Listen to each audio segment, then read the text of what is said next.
आज एक 5 star hotel की शेफ हमारे घर पे आई। उन्होंने देसी घी के अंदर बर्फ डाल दिया।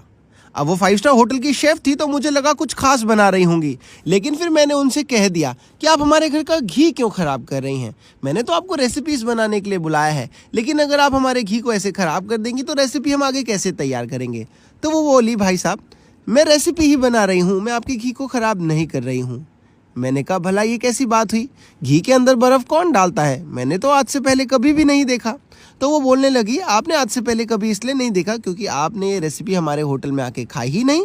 खाई होती तो शायद आपको इस बात का पता पहले से ही होता। मैंने कहा, भला ये क्या बन रहा है जो मुझे नहीं मालूम है, आप प्लीज़ विस्तार में बताएं, क्योंकि इससे हमारे घर का देसी घी खराब हो जाएगा तो मुझे लगेगा कि मैंने आपको आज क्यों बुलाया है, लेकिन आप कह रही हैं कि आप कुछ खास बना रही हैं। तो वो बोली, भाई साहब मुझे बर्फ़ की मदद से ये जो आपका मेल्ट हुआ हुआ देसी घी था इसको जमाना है। मैंने कहा, हेलो, अगर जमाना ही था तो फ्रिज में रख देते, बर्फ़ की क्या ज़रूरत थी। तो बोले, बर्फ़ से जिस तरीके से जमता है वैसा कभी भी फ्रिज में नहीं जमता, और इस रेसिपी के लिए हमें एकदम कड़क जमा हुआ चाहिए। बर्फ़ जैसा कड़क जमा हुआ फ्रिज में नहीं जमता, वो गाढ़ा हो जाता है, लेकिन हमें इसका एकदम क्रीमी टेक्सचर चाहिए। मैंने कहा, वो किस लिए चाहिए, ज़रा कुछ विस्तार में बताओ। बोली, जो मौसम चल रहा है और जो आज मैं चीज़ बना रही हूँ वो इतनी स्पेशल है, हमारे होटल में इतने महंगे दामों में तो बिकती है, लाइन लग के बिकती है, लोग आते हैं और इसे ख़रीद के जाते हैं। मैंने कहा, भला ये है क्या चीज़। बोले, हमें इस घी को अच्छे से जमा लेना होगा। मैंने कहा, घी तो अच्छे से जम गया है, बर्फ़ की मदद से ऐसे घी जमते हुए मैंने पहली बार देखा है, आपने तो घी का मक्खन निकाल दिया एकदम। बोली, हाँ, और अब बस समय आ चुका है, हमें इस बर्फ़ को साइड करके बाहर निकाल लेना है। मैंने कहा, बर्फ़ को अगर साइड निकालना ही था तो डाला क्यों। तो बोली, बस इसी तरीके से जमाने के लिए। तो मैंने कहा, जमे हुए घी का भला हम क्या करने वाले हैं, थोड़ा विस्तार में बताओ। तो कहती, हमें इसमें से एक्स्ट्रा पानी निकाल लेना है और ये जो घी जम गया है इसको हाथ की मदद से अच्छे से फेंट लेना है। मैंने कहा, घी तो आज आपने मैडम लगता है ख़राब कर ही दिया। तो बोली, बिल्कुल निश्चिंत रहें, अगर आपका घी ख़राब हो गया तो मैं मेरे घर से ला के दूँगी, लेकिन आपका घी नहीं ख़राब होने दूँगी। प्लीज़ मुझे इसमें थोड़ा मैदा डालने दो। मैंने कहा, मैदा। कहती, हाँ, लगभग 2 से 3 कटोरी मैदा इसमें अच्छे से डालो और घी के साथ गूँथो। मैंने कहा, घी के साथ मैदे का क्या काम भला, थोड़ा विस्तार में बताओ। तो कहती, मैं एक मिश्रण तैयार कर रही हूँ जिससे इस मौसम की सबसे स्पेशल चीज़ मैं तैयार कर दूँगी।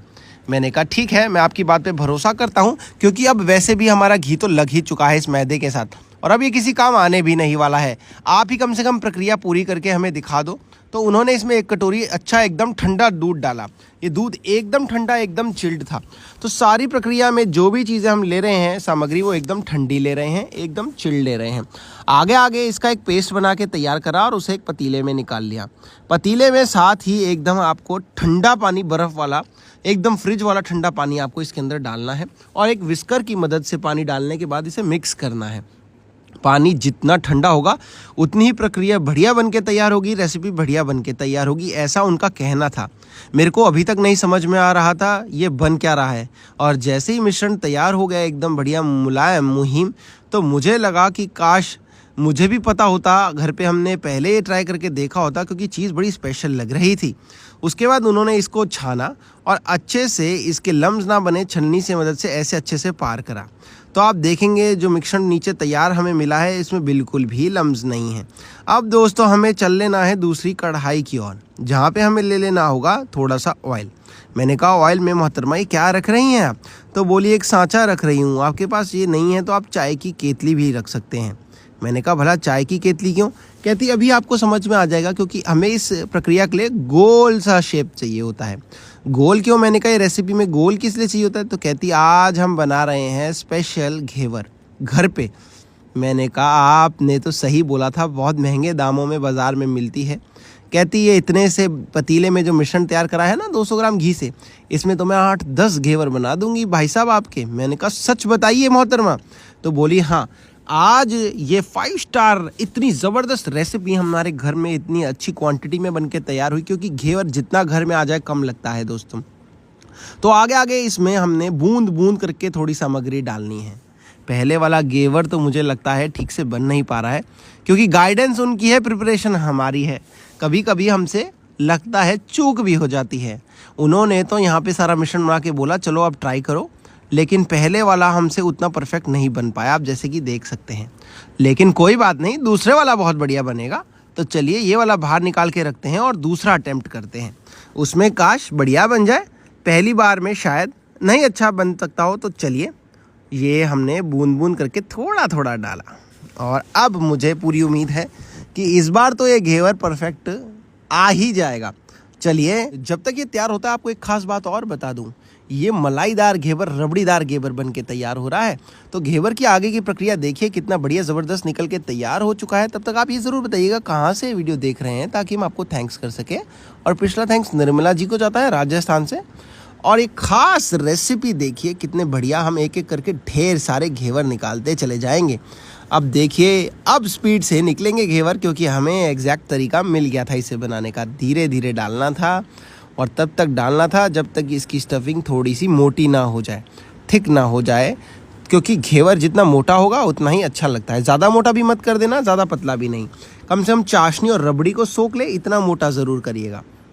तो चलिए दोस्तों, हमने नॉन स्टॉप घर पे होममेड घेवर, और या फिर मैं यूँ कहूँ होममेड रेसिपी ऑफ घेवर हमने आज ट्राई करी। एक बहुत ही बड़े शेफ़ हमारे घर आए थे जिन्होंने हमें पूरा सिखाई प्रक्रिया।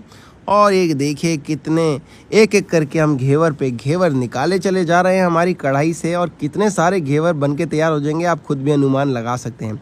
तो चलिए 8-10 घेवर तो बनने ही चाहिए।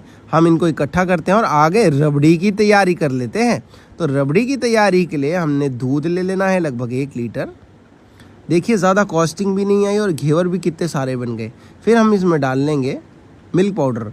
हमने अभी फ़िलहाल आधा लीटर ही दूध लिया है, क्योंकि थोड़ी मलाईदार बना रहे हैं, थोड़े बिना मिलाई के बना रहे हैं, यानी कि थोड़े रबड़ीदार थोड़े बिना रबड़ीदार। तो इसमें हमने इलायची डाली है, चीनी डाली है, मिल्क पाउडर डाला है। आपके पास मलाई हो तो मलाई भी डाल लें।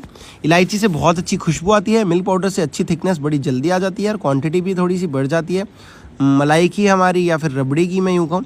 बस इसको हल्का उबालेंगे 2-5 मिनट के लिए, तो ये अच्छी रबड़ी बन के तैयार हो जाएगी, क्योंकि इसमें मिल्क पाउडर हमने डाल दिया था। तो अब आती है जब तक बारी मिल्क पाउडर बोलने की, साथ ही में दोस्तों हमने इसके लिए चाशनी तैयार करनी होगी ताकि घेवर हमारा बढ़िया बन के तैयार हो सके। तो चलिए रबड़ी को करते हैं अब हम बंद और स्टोर कर लेते हैं कंटेनर में, और दूसरी तरफ इसकी चाशनी की तैयारी कर लेते हैं।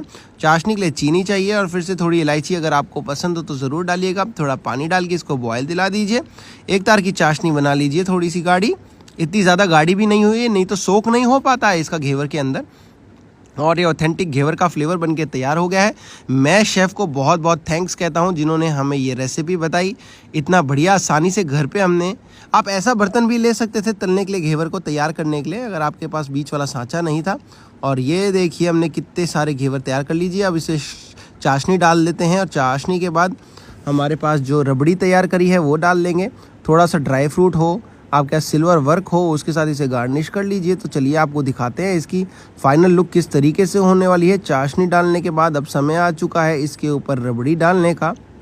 तो दोस्तों मेरे से अब इंतज़ार नहीं हो रहा है, क्योंकि इतना यम्मीलिशियस डिलीशियस ये होममेड केसर रेसिपी, और होममेड एकदम केसर नहीं, मेरे को बोलना चाहिए घेवर रेसिपी बनके तैयार है। इस पे आप केसर के साथ गार्निशिंग कर सकते हैं, ड्राई फ्रूट के साथ गार्निशिंग कर सकते हैं, थोड़ा सिल्वर वर्क, गोल्ड वर्क जो भी घर पे लगा उससे गार्निशिंग कर देते हैं।